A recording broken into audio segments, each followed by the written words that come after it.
Araw at welcome muli sa ating daily devotion at ngayon nga ipapatuloy natin ang ating pag-aaral ng salita natin Panginoon. At ang ating pong topic ngayon is a special series. 10 po ito na dito tayo iikot.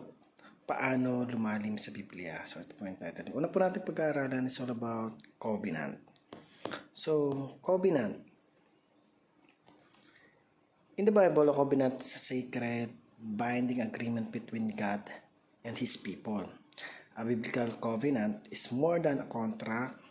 It is divine commitment that establishes a relationship between God and humanity. Covenants in the Bible typically include blessings for obedience and consequences for disobedience. So, ang ganda ng topic natin ngayon.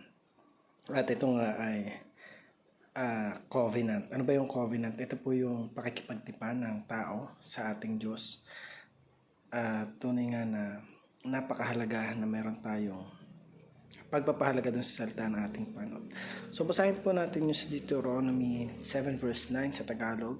Isipin ninyo na ang Panginoon na inyong Diyos ay iisang Diyos, matapat siya at tinutupad niya ang kanyang kasunduan hanggang sa mga salinlahi ng mga nagmamahal sa kanya at sumusunod sa kanyang mga utos. Sabi ng Diyos, yung lahat ng sumusunod sa kanyang mga salita at nagmamahal sa kanya, yun yung tiyak na hindi bibiguin ng ating Panginoon.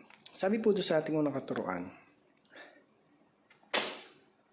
the term covenant help us understand the entire Bible. So, yung term po na covenant is help us to understand the entire Bible. Ibig sabihin, yung salitang covenant, ito po yung nagbibigay sa atin ng kalinawan tungo dun sa pagkakaintindi natin sa salita ng ating Panginoon.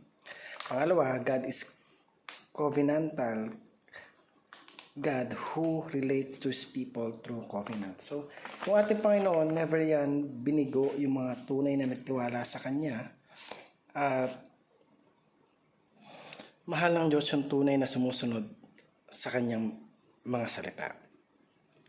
Pangatlo, God's covenant community has an obligation to be faithful to Him. So, God covenant community, meron mga churches na covenant church. So, ito yung mga talagang inaari nila sa sarili nila yung pakikipag